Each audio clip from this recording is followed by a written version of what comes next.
I mean, that thing sold within 30 to 45 days and I made $40,000. Apprentice Spotlight. I've got my guy Chad Baird with us tonight, and I want to talk about why we do these. The main reason that we do this is I feel like it's almost like a graduation moment for the people that we work with. It's a time of reflection, and I think that the best advice and some of the best and the worst advice that I've ever received was when things are good, it's never as good as you think. And when things are bad, it's never as bad as you think. I found that to be half true, that when things are bad, it's never really as bad as you think.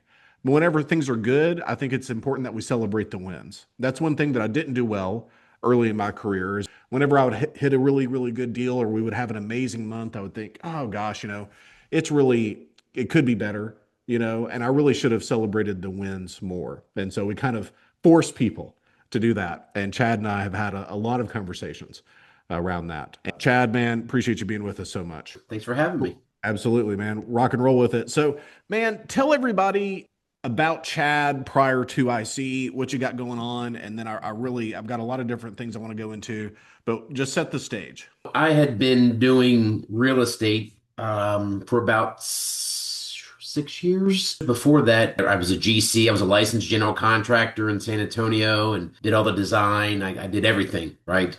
And still did all that while working a W-2 job as well. It was very stressful, a lot of work, visiting job sites every day at the end of the day. Spent 6 years doing that. But, the last rehab flip that I did, spent over $200,000 just on the rehab and made $60,000 over a 6 month period. And it just wiped me out. And I said, I gotta take a break. It's time to take a pause. I can't, I told my wife, I can't continue to do this. This is just, it's not scalable and this isn't gonna work for me. So what year was that? 22. So it was the end of 22, the end of 22, right when the rates started going up and, things started to slow down. Gotcha. So the end of 22. And how were you finding deals then? I would buy from wholesalers. I did my own direct mail, so I bought some through that, some probate, things of that nature. And I tried having cold callers and buying lists and doing all the traditional, ways to find deals here locally. And at that point, roughly how many deals were you doing per year? 4 or 5. Were you trying to be more consistent with your deal flow than that? And you just found that you couldn't create consistency? Exactly. Yep. Yeah, I was trying to scale. I mean, literally, I had contractors. I was trying to build 2 teams of subcontractors and whatnot. And I had tried to take on 2, 3 projects at a time and just found that I couldn't do it. That's when I went to let me just do one big one with a big payday. That didn't work either. Just as much work, if not more.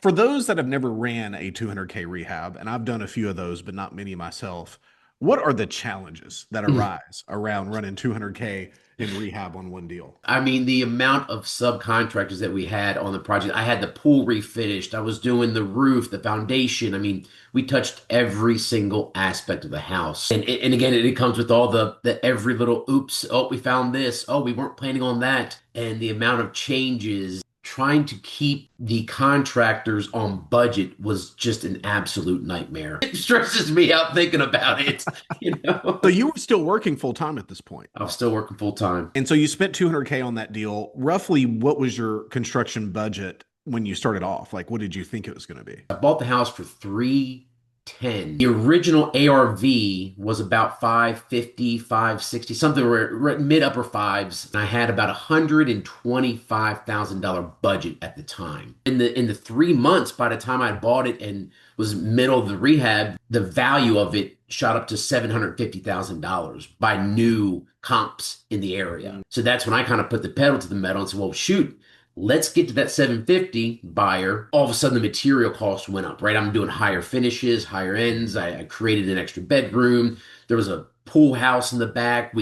I completely renovated that and made it another, complete. It had a kitchen, bathroom, and everything. With the way the market was going, we decided to just go all in, so to speak. So it almost doubled my rehab budget. So did that house sell fairly quickly once you got it ready? Fairly quickly for what we were experiencing in 2021, no. Fairly quickly to today's terms, yes. Selling a $750,000 house in San Antonio, that's the upper price point. It's the highest value that I'd ever done at that time. Yeah, I didn't realize that you made 60 grand on 750 as an exit.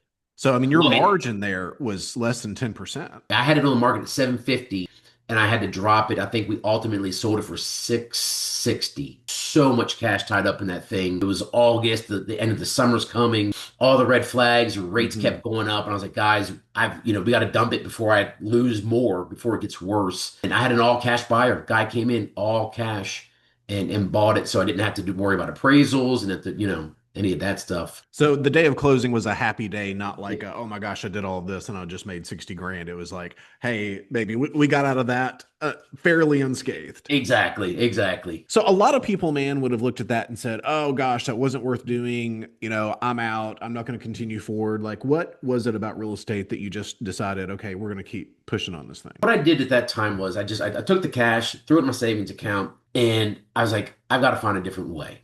I know that real estate's the answer. It's just not this way. That was my kind of aha moment of a step back. I took a couple months, quite honestly, before I really got back into any kind of real estate. Started looking at different programs, and that's when I just started looking for that right group, the right program to help. Because, like I said, it's doing those local flips like that. It just wasn't the answer what I was looking for. I just had to find the right path. So at some point you hear about us somehow, whatever that looked like, and you joined up with us. So I guess tell us about that experience from the time that you joined. What happened?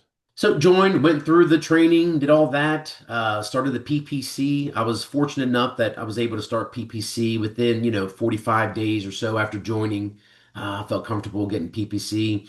Landed my very first deal in East Texas for a little rancher house. That one was inheritance. So the guy he inherited the property and just needed to get rid of it. Picked it up. I don't remember the numbers exactly.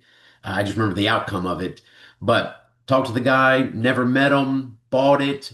Private money lenders. I had a lender, was able to get it financed. Made some relationships with the local real estate agent. She hooked me up with the local contractor. The three of us rehabbed this property from my laptop here and turned around and put it on the market. And I mean, that thing sold within 30 to 45 days, very quick turnaround. And I made $40,000. And I was like, oh my gosh, you've got to be kidding me. I just spent 3 months, maybe, from start to finish, right? I mean, starting it, rehabbing it, selling it, and never left my office here, my home office, and made $40,000. And it was a $20,000 rehab.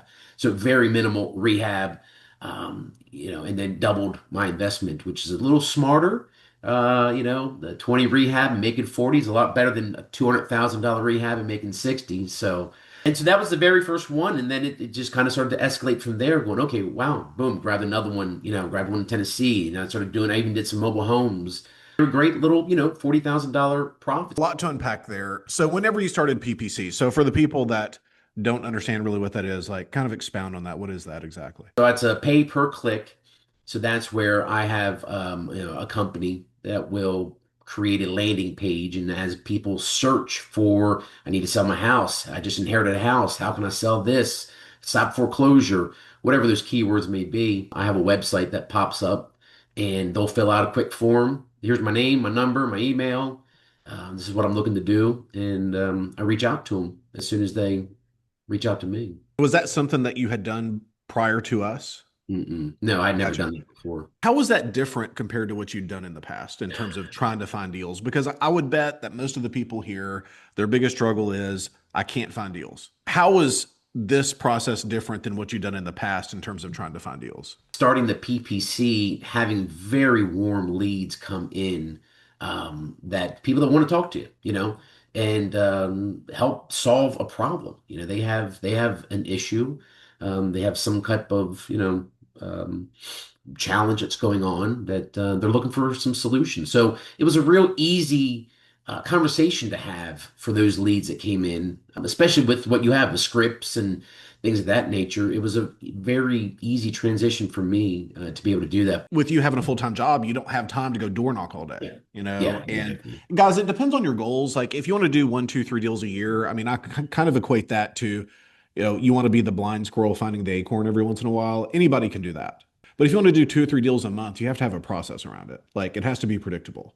And it's so much better whenever someone is coming to you asking you to buy something versus direct mailing someone asking them to sell something. So, Chad, have you ever had a seller yell at you for being on an online search where they search sell my house fast and they found your ad?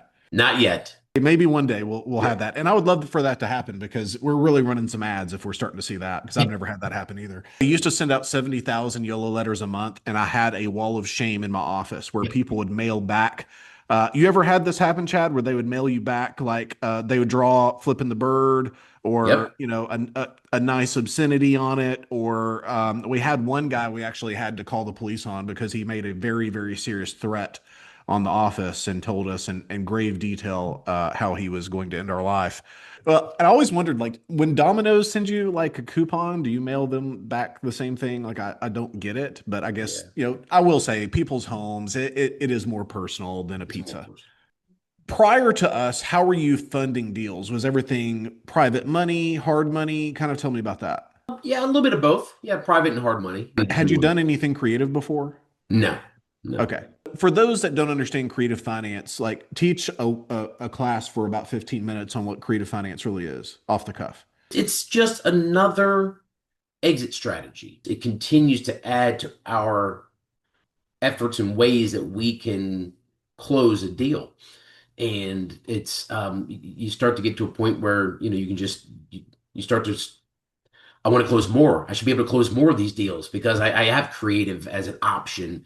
And it's not just a strict, if it's not 70% or less minus, rehab, can't make that kind of offer.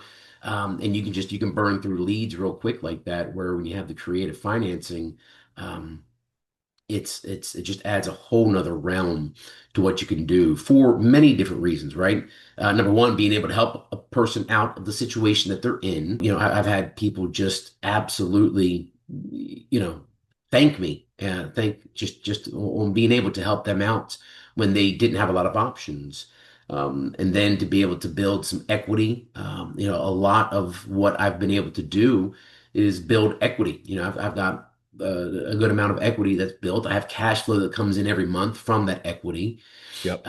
So it's a great, you have your cash pops from your wholesales that I might do or a flip, and then at the same time building equity with these, creative financing. Um, and it's a great way to be able to very little money to be able to acquire a great amount of equity. I've had some deals where it's hundreds of dollars, $1,000 out of pocket to gain tens of thousands of dollars of equity and cash flow on a monthly basis. So Let's go back to that first deal when the lead came in. At what point did you know it was a deal? I knew it was a deal. I felt it was a deal by the end of the triage call. And, when I asked these few questions, and he kind of gave me a number where he was at, I was like, in my head, I'm thinking, geez, that's a pretty good number. Great. I'll give you a call back this afternoon or whatever the time frame was to close it. So, I mean, I knew it pretty early on that it was a good deal. He was motivated. Yeah, yeah, absolutely. He had a house. His dad was in it. He's like, hey, I just got to get rid of it, and he wanted a little bit of cash to pay off some debt, and so it was just a great, easy conversation. Yes. Love that. Whenever a seller starts off with, I've got to get rid of it, we know we're in the right place. He says, can you explain a little more about creative financing, the process? So, can you expound a little bit more on creative financing? Let's talk about maybe a low level deal structure like sub two. So, like, what is a sub Yeah. two deal? A sub two deal. Usually, it's for those folks that where a cash deal doesn't work. So, for instance, they don't have that much equity in a property to where we can offer a cash offer that's probably lower than what they owe on a mortgage. So that for me then transitions us to more of a sub two deal where it's like, hey, your existing mortgage of X amount of dollars, it's at 4%, let's say, sometimes lower, but it's at a 4% deal. And I'm able to offer them some cash, some walk away, here's some cash, here's maybe $10,000 to take over the payments on their existing mortgage. So now I can step into their shoes, start making those payments on their behalf. They're able to exit the property with some cash, and then I can take that property and do several different, rent it, owner finance it, short-term rentals, something of that nature. I can start getting some cash flow out of that. Do you owe the money on that house when you do that? No, no. So that's the great part about it is I can walk right into their existing mortgage and utilize their name still on that mortgage. But with our documents and paperwork, we're able to call the mortgage, call the lender, and start, making those payments, go right online and start making payments on their behalf. That mortgage, that loan isn't even in my name. It's not even in my company's name. So it doesn't show up on any kind of debt to income ratio. So are we asking permission with the bank and saying, Mr. Banker, I'm going to take over this mortgage? Is that okay? No, no, we don't even talk to them about that at all. Yeah, they don't have any knowledge of it that's changed hands. They just know that I'm now making payments on time, where the seller beforehand was probably having some challenges, and I get them caught up. And I start making that payment on time. They're happy that I stepped into those shoes, and they're not a problem any longer. I've had four issues with banks. Three of them were reverse mortgages. So if we're doing sub two on a reverse mortgage, know that that could turn into a problem. But by and large, the big box banks, Fargo, Citi, BOA, I mean, they don't care about this kind of stuff. So you did your first deal, you cleared 40 grand. You didn't see the property. Let's talk about that because a lot of people would be like, man, that is crazy, not seeing a property. How do you buy a house and sell it and never see it? How do you stay out of bad deals doing that? Gosh, trust me, that was probably one of the scariest moments. Like, I cannot believe that I'm doing this. It doesn't seem feasible. Really developing those local relationships with agents, with some folks locally, it's not as hard as I thought it was going to be. Most people, especially when they have got some interest in it now, right? That agent knew that I was going to be able to utilize her at the end. So she was willing to put a little effort up front. She Mhm. had those relationships with local contractors. So I didn't have to go out and find, because I thought I was really going to have to go out and look on Craigslist and I was going to look on Facebook for all these just, some guy in a truck and I'll give him money and he's just going to drive off with it. Once you're able to establish that relationship with some local folks, I mean, it just really wasn't that difficult. I have found personally that the greatest asset is a local real estate agent. And I guarantee we all know there are how many real estate agents in this country. So they're kind of your eyes and ears. How do you verify condition on a property that you're never going to see? Most of the time, I start off first by getting pictures, right? The seller, hey, look, do me a favor, go through each room, the outside, send me pictures, send it right to this number I just called you from. I can get text messages here. The vast majority of the time, they're very happy to do so. I'm just looking at the condition of the home structurally, things of that nature. And then once we get under contract, then I'll have a local agent go through and she'll do, or maybe an inspector. A lot of times I have inspectors go through, they'll do a report for me. I've had them do FaceTime with me as well, so I can physically see it just outside of pictures. There's a lot of different ways to be able to confirm that condition. Have you ever used a home inspection to renegotiate the price? Absolutely. That's the vast majority of the time. It's not that they're being deceitful, it's that they just don't even know what they don't know. They It's don't. extremely rare that we don't get 10 grand off based on a home inspection. So we spend 400, 450 bucks on a home inspection, get 10 grand off. What's the most that you have had the seller reduce their price based on a home inspection? 25, 30 grand comes to mind. Good investment. Good investment. Yeah, oh yeah. Do you have one home inspection that just stands out in your mind as just being like the worst one that you were just shocked by the condition? Most of the time when people tell me that it just needs to be cleaned out, just clean it out and this is in pretty good shape. That's usually for me, that's an indication like, okay, what's wrong with it? I had somebody go through and I mean, there was mold. I can't remember if that was a roof leak or not, but there was definitely a leak. The flooring was all messed up. There was missing a window. There was two windows that were missing. There was just plywood over the windows. And then when I went back and started explaining to him, like, oh well, yeah, there's that too. I mean, it was just a laundry list of items that they tried to hide from us. But Just happy to again, forget. yeah, it's one of those things where just after one or two deals, it was pretty easy to do those remote. Once I started jumping states, I realized a couple of things. Number one, the fundamentals of real estate investment remain the same across markets. And as I went wider with my markets, I had more opportunity. I could buy cheaper. I could actually buy more conservatively. Okay, so that's the first thing. The second thing is if a home inspector goes under the house and in the attic and all that stuff that Brad himself is not going to do if I'm at a house, I'm going to know the condition better than if I was personally there.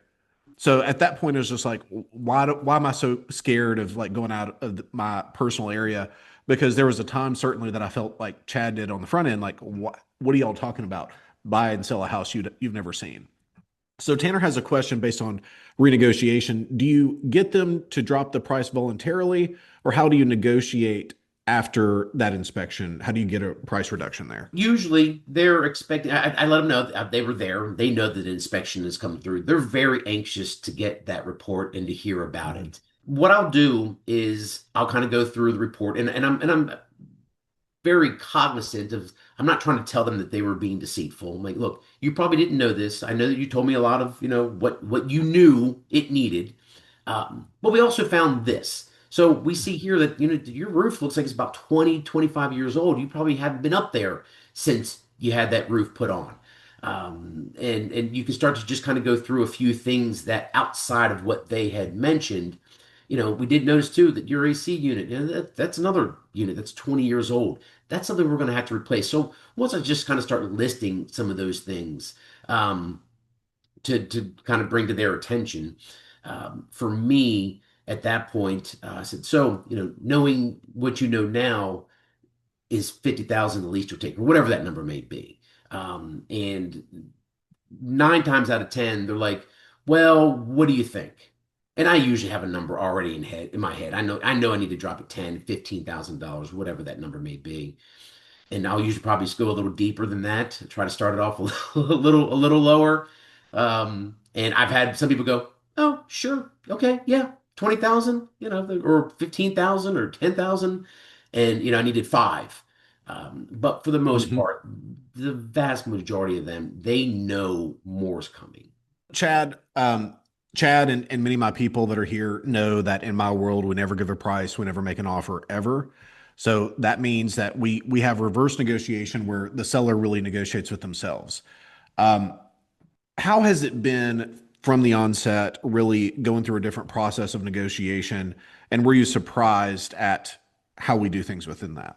That was one of the key factors for me, was seeing how that process is done is so different. It stands out from every other investor that's trying to buy a property, throwing out numbers. Having that conversation with the seller is so different than just making offers. I'm not desperate to buy the property.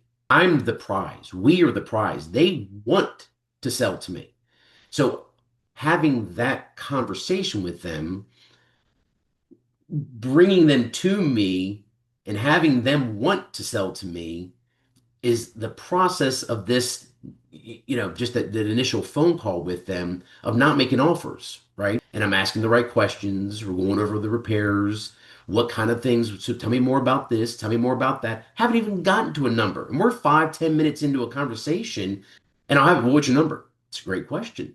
So why don't you tell me da da da da da, and I'll kind of steer them to another. So being able to control that conversation with the sellers and having the process of when you get to the end of that conversation of what is it that you're looking to walk away with, it's so different because now, like you said, they're negotiating with themselves, and I'm Mhm. just kind of leading them down that path. It's so different. I can't keep. And that's what I've seen as well. And I also see that people that have had some semblance of success prior to us making offers, they often revert back to making Mhm. offers. Guys, there's three reasons why we don't make offers. Okay. Hit me in the chat if you think you want to take a stab at why we don't make offers. And if you hit it, we'll send you a copy of the book, Buy Houses and Retire. We'll have fun with this. So, okay. Ben got the first one. It can be shopped. So David has a good question. How do you respond when a seller digs in their heels and won't give a number? So, two tactics, really, right? Number one, if they won't give a number, they're not that motivated. Number two, I will usually just kind of break it down I'll try to break it with a little bit of a humor. I'm like, great, well, then I'll start at $1. How about we'll go there? And, that usually gets a little chuckle. I'll get a little chuckle out of it. Sometimes it works, sometimes it doesn't. Main thing is they're not motivated. I'll tell you guys a quick story. The last house that I personally bought in person myself was in 2018, I believe. Uh, and the guy already had four offers and he was chasing me around the house saying, "What's your offer? What's your offer? What's your offer?" Well, John, I don't really have a number in mind. So let me ask this, so you shelve it, you push it back. Well, Brad, what's your offer? Well, I've been buying houses a long time. And in the time that I've been buying houses, what I've learned is that when a seller needs to sell, they know what they want. So let me ask, how much are you hoping for? Right. And now I put it back on them. And because I never made an offer, I walked out with a purchase agreement. Okay. And I actually bought it cheaper than what the other offers were. And that's a whole different level of negotiation when you can go to war with higher offers and be in a position to win. Okay. Yep. Because you can throw a lot of doubt on the other offers. That's like next level negotiation. So I'm sure it's in the chat. We'll have to figure out. I'm sure James can do this for me or KV, Caitlin Vasquez. On the team. So there's three reasons. Number one, an offer is a commodity to shop. I know Ben and Daryl got that. Number two, a seller's price is often lower than what your offer would be. So how do you go into a situation where you have a seller and be at the razor's edge of not being more than what they would accept, but not being less to alienate the person? You guys see that? See, I was taught in the business, you need to make an offer so low that you duck when you say it. That didn't sound like a very good plan to me. I don't like ducking, thinking somebody's going to try to hit me. And the problem was, I had a situation pretty early in my career during the Great Recession. There was a husband, wife, and it was exactly this time of year, guys, now that I think about it, because the Christmas tree was there. There were two kids playing under the Christmas tree. We were at the breakfast table. Nice house, $300,000 house, which was a heck of a house back then in this area of Nashville.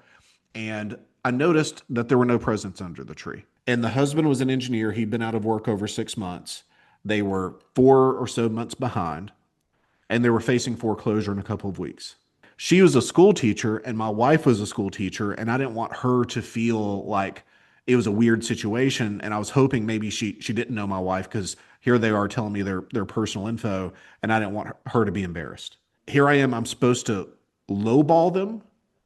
The man is extremely defeated. He did all the right things. He went to college, became an engineer, went corporate, and he just got caught up in the system that didn't serve him, right? The wife was, I just couldn't do it, and I had to find a way. Well, what do you need? Is effectively what it boils down to, and it's not an us versus them. It's we're on the same side of the table trying to figure it out. So we can do a negotiation sequence that is better for us and better for them. Okay. So that's a second reason. Oftentimes the seller's price will be lower. Chad, have you bought property lower than what you would have offered? Oh yeah, a very recent one that I did in Tennessee, and in my head I had about $100,000 purchase price. I was like, if I can get this thing below 100, I'm in good shape. Okay. And going through the questions and like you just said too, there were other offers higher than what she gave to me, and she's like, look, if I can just get 75,000, I would I just we'd be done with this. Okay, so 75,000, and then I did ask him like, so I mean that's the least you would take? Yeah. No, 75,000 at least we would take. Okay. So if I can get you that contract today, you sell me the house. If I get you 75,000, you sell me the house today? Yes, absolutely. Great. What's your email? Blah, blah, blah, blah, blah. In my head, I knew 100,000 was still a good number. Yeah. And yeah, so she came out 75 and I was like, oh gosh, I was trying to contain my excitement. That's 25K on one deal, additional profit. Okay. How much do you think you're saving if you had to put a number to it per year by not making offers? I think it's probably easier for me to say that on every deal, the majority of deals, I'd say just on average, we're probably getting another five to $10,000 easily. With doing multiple deals a month, I mean, I'm probably in the six figures easily per year. Yeah. Well, no doubt. No doubt. I was thinking probably 200-300 grand in additional profit. Yeah, Just exactly. by, I was thinking 150 to yeah. 200 Yeah. probably, Okay. but I'm a little more conservative. And guys, I know we have some questions in the chat. I'm going to absolutely get to those probably near the end. So tell me about the business now, man. I mean, I know that you started off, it was, you got the first deal, you started to do more ads. Tell me about the business today. Me, again, working a full-time W-2 as well. It's been a slow grind. And I shouldn't say that, but I mean, I've been extremely blessed. But this last year, every bit of profit that I've made has gone right back into the business, expanding on marketing, spending a lot more on the marketing budget. I just hired my fourth employee, so I have four employees now. Shout out to my team, Luis and Jax. They're probably watching as well. So shout out to my folks, Kristen and Brittany also. So it's great. We've got a great little team that we've put together. For the first time, I'm now managing people and not working on every single deal.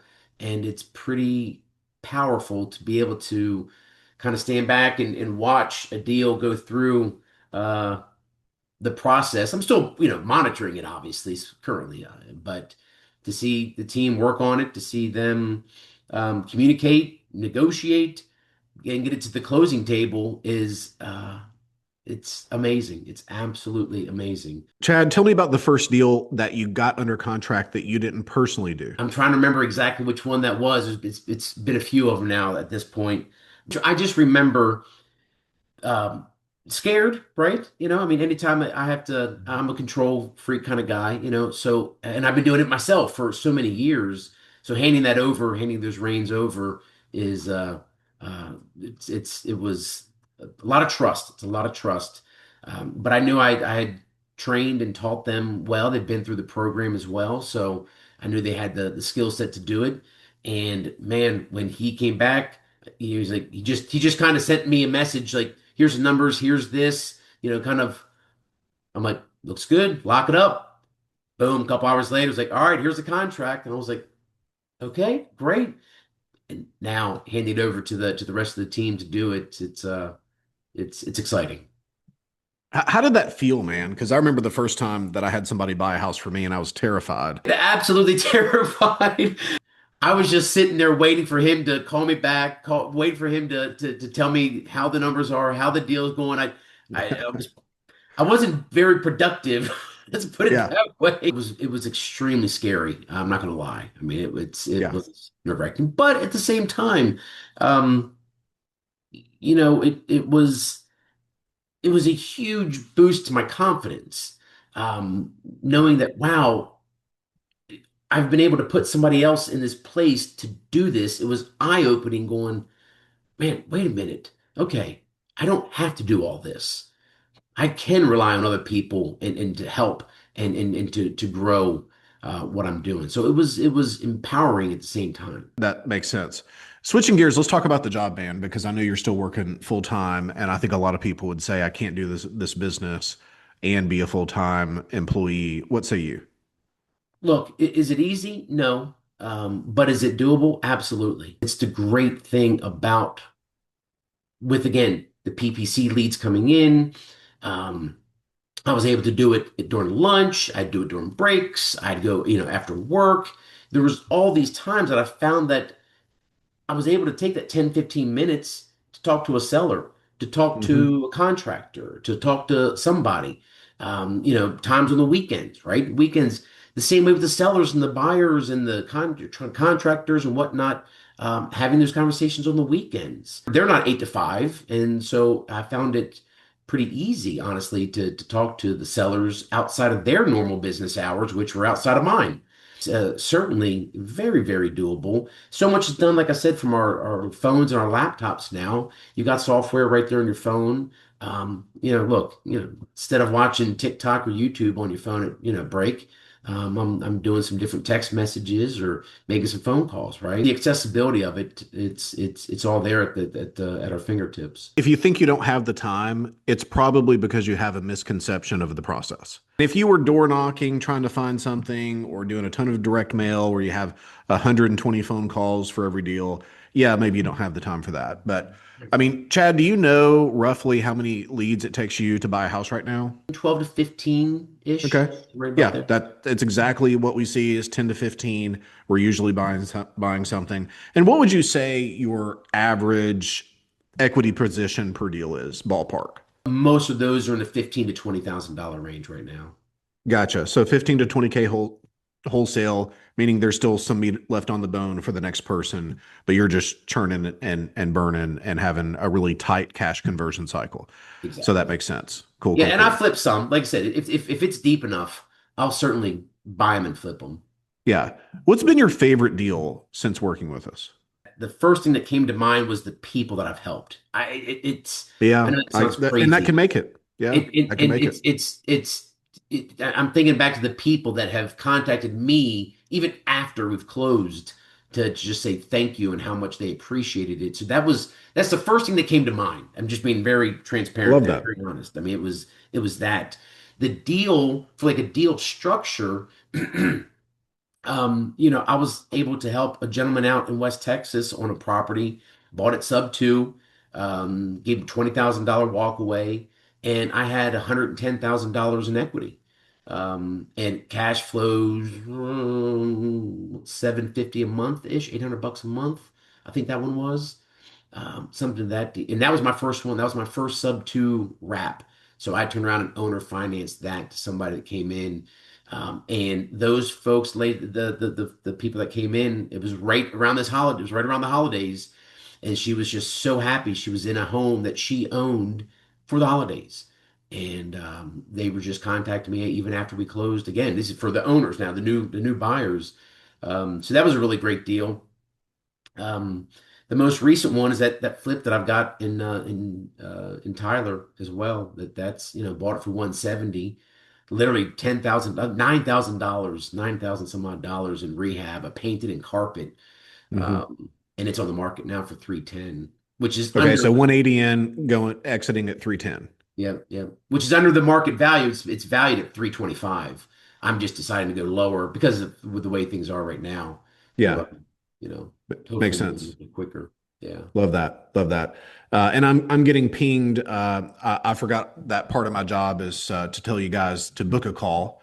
If you guys want help doing what Chad's doing, then KV just posted the link in the chat. And so do that, and we'll have a good conversation about your situation, where you're hoping to go. If we feel like we can help, then we'll talk about what working together really looks like within that. James had a question in the chat. What's the most and least leads you have received in one day? I can go ahead and tell you the least is zero. Yeah. What's the most amount of leads? And we don't really look at it as like lead flow because we just don't need a lot of sellers to buy a house. But what do you think that would be? I think probably for me, probably six or seven, something like that in Cool. one Yeah. day. Fantastic. So I'm going to wind it down and get to questions. But last question for me, man. Like, what do you see next? Well, like, what does 2026 look like for Chad? Yeah, that's it's funny. So I was sitting here doing my goals for 26. I was just sitting here writing them down, Yeah. and it's 2026 is going to be fantastic.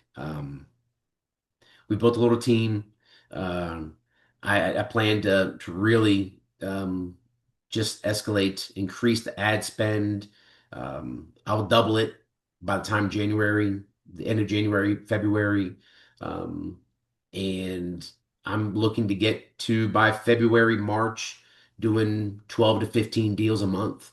Boom. That's really where 12 to 15 contracts a month is where I'll be. And I'll hit seven figures this year, multiple seven figures, I hope. 100%. 100%. Does that sound crazy?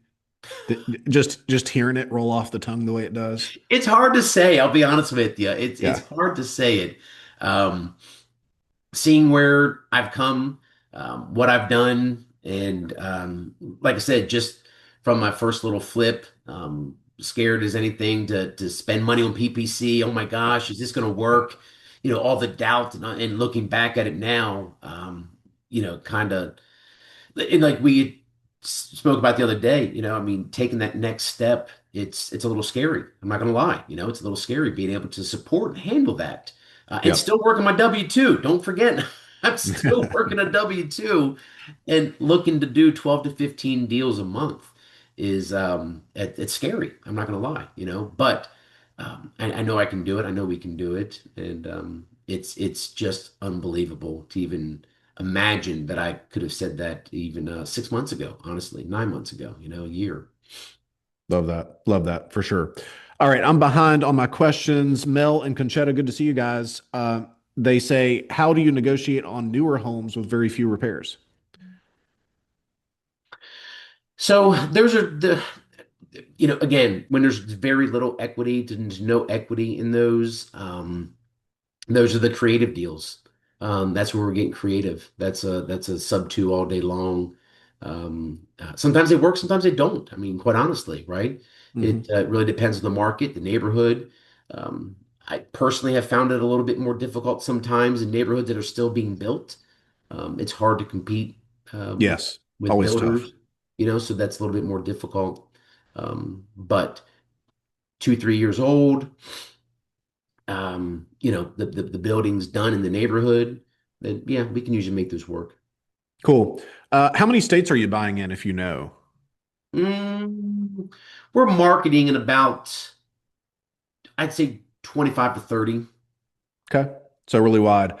John says, going back to deal structure, how about bringing their mortgage current, I assume the seller's mortgage current, having them move out and working an equity split with the seller? What do you think about that?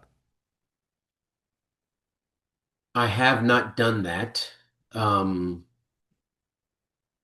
but that would probably be something a little closer to like innovation. I would Yeah, it sounds like it.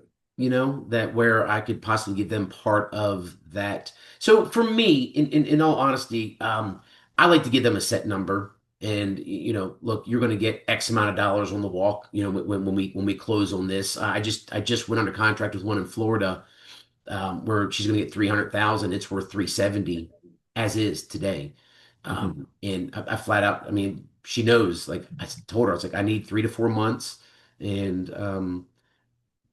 anything I'm going to take on that risk to move it, and anything above 300 is mine. And I didn't say it just like that, but I'm just giving you a synopsis of it. And she's like, Yeah, don't tell all of our negotiation secrets, Chad. That was so smooth that everybody's going to take it and run with it. right, exactly. Yeah. So So, yeah, John, I've right. only seen that work well one time, and that was Dave and Olpin that are here tonight, and they're seven-figure people with me. But I was telling them, please don't do this, please don't do it, and it worked out fine. But I just see that as being just fraught with all freaking kinds of problems. A lot of David, times too, Brad, they feel like they have some say in it, and then it becomes very correct. challenging for that. It's Yeah. that's it's just like, Well, even with Dave and Olpin, they wanted to pick the realtor. And I was like, oh gosh, this is getting out of control. Because then, they want well, I don't like the color alabaster. I like agreeable gray. You know what I mean? It's like, what are you talking about? And then you've got a partner. It's just like, yeah. it's just, it by and large, not good. Uh, David says, and going back to negotiation, how do you respond when the seller's number is too high? How do I respond? Yeah. Um, so I mean, it's you can. So again, without giving away all of the secret sauce, you're reminding them of what we're providing. Okay, so for instance, I just had a lady that sometimes she wants market value. I told her I'm not the answer. I Yeah. said, I just this isn't going to work. She wanted it's worth 300. She wants 295. And so first of all, like I said, what I'll do is I offer, like, again, we're closing on your time frame. You want us to close in 3 weeks. I'm closing in 3 weeks. We're taking care of all the repairs. We're there's no warranty you need to give us, right? I mean, I'm taking care of everything that you're asking for here. Is that the least that you're able to do, or et cetera, et cetera. So Yep. just continue to remind them about that. And then, like I said, in other times I'll offer them. I told this lady too, it's free and clear. I said she needed $200,000 real quick, and I said you ought to just go get a loan against it and then put it on the market and sell it because you're not in a big rush. Just Yep. go pull your equity out and then go sell it. So I just offered her a different solution. She didn't Yep. want that either. She just wanted the 295,000. But Well, and guys, and this is a good point.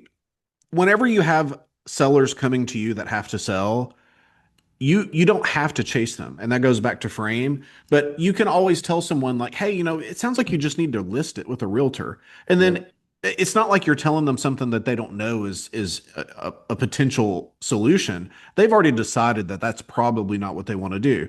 And in the event that it is best for them, and I'm telling them that they need to go and do that, and they do it, great for them. I was never going to buy that house anyway. Okay. Yeah. But for the people that are not wanting to do that and list it with a realtor, they're going to tell you, well, Brad, I don't want to do that because I don't want people going through the house. I want a cash sale. I don't want to go through inspections. I don't want appraisals. Like they're going to give you all the reasons why they don't want to do that. And now they're in an emotional state to be that your status is elevated and they're ready to negotiate. You guys see that? So like it's just it's okay to push people away. Yeah. Fantastic. James says, how do you decide your target markets as far as the states? I'm usually looking at states that are a little more investor friendly. That some of them have some rules and regulations that aren't very investor friendly, so I kind of stay away from those. I'm also looking for states and metroplexes that are on the rise. If I see a decline in population, if I see um, job growth is declining, if costs are just like for instance, there's some coastal states that have just gone a little, insurance costs too much. It's very difficult for the average person to afford those homes. I just kind of stay away from most of those markets. Yeah. Chad, is there any state that you would not do a deal at any cost? Gosh, no, Yeah. Eh, anything works at a price, guys. Okay. everything. I'm not in love with New York or California, but I bought in New York. I haven't bought in California that I'm aware of, but I could have missed one. Yeah. So that's kind of that. What's it like having to develop a team every time you buy a house? What's that look like?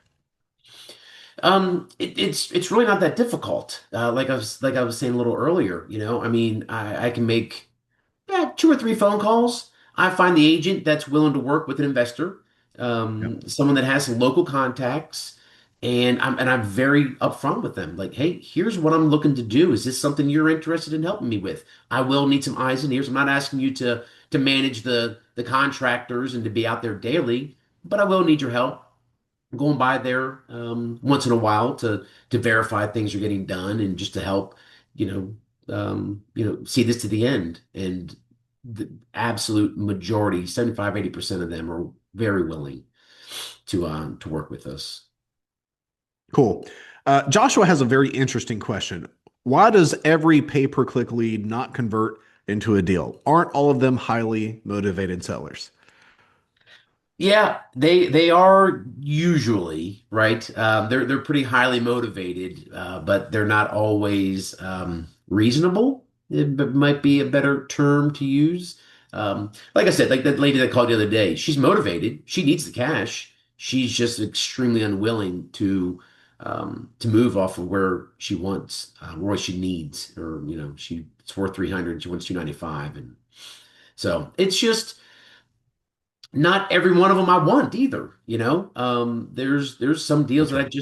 I don't want that deal. And it's to be in a position knowing that I don't have to buy it is powerful as well. Yeah, absolutely. Guys, you'll get the best deals in two positions in your career. Number one, when you don't have any money. Okay, so a lot of people feel like, oh gosh, I don't have tons of cash. That's an impediment, and it's really not. You'll get your best deals whenever you don't have the ability to spend cash because you don't have it as an option. Where I've had people come in that have 2, 3 million in cash, and I tell them their biggest challenge is going to be their capital position. And what they think I mean by that is that they don't have enough cash. And what I mean by that is you have too much cash. So all you want to do is swing the cash hammer at everything, right?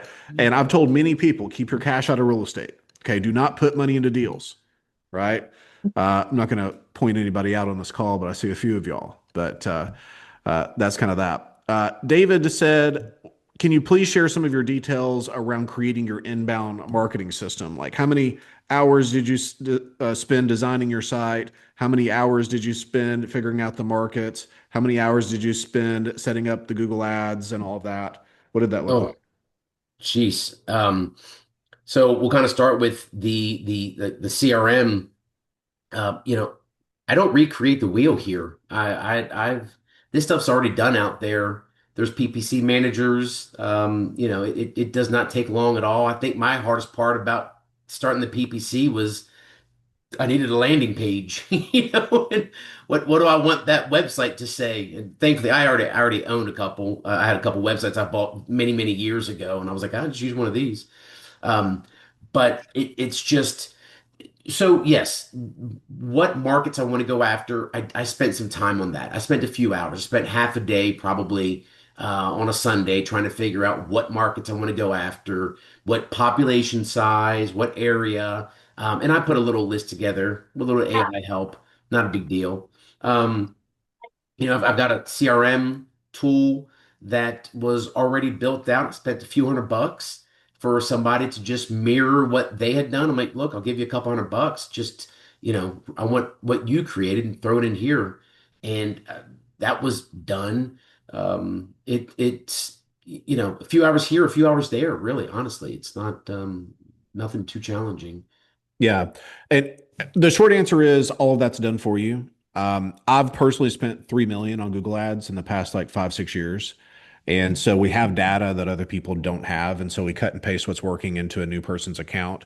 And that's what allows us to really hit the ground running. And I mean, like as an example, I think I've got Jay Tenenbaum on the call who's been running ads for like 2 weeks and has two deals at this point. One of them is a $170,000 net deal as is. Jeez. He's out of Scottsdale, so he's running ads. One of those was in Hawaii. The big deal was in Hawaii, and I can't remember what the other deal was. But all that to say, like things work very quickly whenever you know what to do. But at the end of the day, we have to be in a position where we're not begging people to sell us a house, with a handwritten yellow letter. Guys, whoever's ran direct mail, Arkansas, fantastic. Thanks for that, Jay. Um, I've Arkansas, had so many. Hawaii. you know? Well, one was in Hawaii. One was in Hawaii. I know it was in Hawaii. He sent me the email, but I couldn't remember where the other deal was. So, guys, I've had so many conversations with sweet little old ladies where the conversation goes a little bit like this: "Hello, Brad. I got your letter about your interest in buying my house. I don't think I'll sell today, but thank you. I'll keep this letter in case I do decide to sell. You have a sweet day." I've had that conversation many times and it's a lovely conversation, but it's like, this is exactly wrong. I was not handwriting you a letter when I had coffee this morning, but we used to actually put coffee into a spray bottle and spray the letters down. So it looked like we had just done that. And so we get the open rate up. But guys, at the end of the day, we have to be in a position where people have to sell and they're reaching out for a solution. Okay. There's no better place to be than that. As we wind down, Chad, any advice for newer investors or anything you want to cover we haven't covered, man? Sure. Yeah. I think the biggest thing, I think it's going to be April, be 3 years with you in the group. Um, don't give up, right? I mean, 100%. it's do not stop. You just never know the next deal, the next lead tomorrow that comes in. There's many times, guys, where I've been beaten down. I'm busy. I'm tired. I'm this, and you go through 7, 8, 9 leads. I'm like, gosh, all these are crap. And then boom, the 10th one comes in, and it's a great $60,000 instant cash deal, whatnot. It just rejuvenates you like, oh, heck yeah, now I know you're back in it. Um, just don't quit, don't stop. I'm telling you, it's there. You can do it. Again, everyone's goal is different. And I honestly, where I'm at today was not my goal 2 years ago. I was just looking to do a few deals a year, whatever it may have been, whatnot. And as it continued to grow, my goals have continued to expand as well. So it's just by just staying with it, keeping the faith and Love being that, man. a group. Side note, man, tell us about the house in Dallas. So supposed to close on it tomorrow. Um, Okay. yeah, yeah. So we're closing on that tomorrow. Heading up to Dallas on Friday. Spending the weekend up there with my wife, and so yeah, I'm excited. I It's wish it exciting was times, a man. little better golfing weather this time of year because it's in a golf community. So I wouldn't mind playing around a golf in my new neighborhood. But Well, you have to, man, and go for a nice run. Chad is an avid runner. He's a better runner than I am. And that's not saying a whole lot, but he's actually pretty good. And I'm less than terrible. But the reason I bring that up is we have a roundtable event here in my conference room in Watercolor, Florida, and we were right next door at Seaside, Florida. If anybody's been down here to the 30A corridor, that's really my hometown at this point. I've been here a year and a half, originally from Nashville. But we were having a conversation, me and Chad were, before the event, and he's like, "Man, I got a house under contract there in Dallas," and we've been talking about him moving to Dallas for Oh, probably almost the entire time, a couple of years. yeah. And he showed me this house, and it's just freaking beautiful. And I was telling the team about it. I was so excited about this. So love that, Oh, man. and you remember too, if you remember too, right? I had told you what my goal was. And I was like, I want to buy this type of house, this, this area, this value. And then things I was like, oh, maybe I probably can't. I don't know. Maybe I won't. I don't know. Yeah. But boom, it all worked out. And I set that goal and I was able to hit it. Yep. So That's exciting, man. That's yeah. exciting. Well, I'm looking forward to 2026. I'm sure it's going to be a great year. 2025 has been a great year, and I'm looking forward to it, man. So, Chad, thanks so much for being with us tonight. I know that this was super helpful for a lot of people. I hope so. We're even on the YouTube. Can you believe it? We went live on the YouTube, and we're streaming there too to a few thousand people. So we're And getting it sounds like famous, we had some Chad. We're getting competition famous. tonight, so I'll take it. That's man. Don't put me in that, man. I don't know about that, but cool. Thanks again, dude. Appreciate you. Whatever we can do to help you, let us know. For the apprentice group, appreciate you guys being with us. Dan Brooks, see you and Jen soon on a support call. I hope. I see you over there in the chat. Guys, if we can help you, you want these kinds of results, hit us in the chat. We've got the strategy session link there. I thank you guys for being with us. We'll call it a night. Thank you all.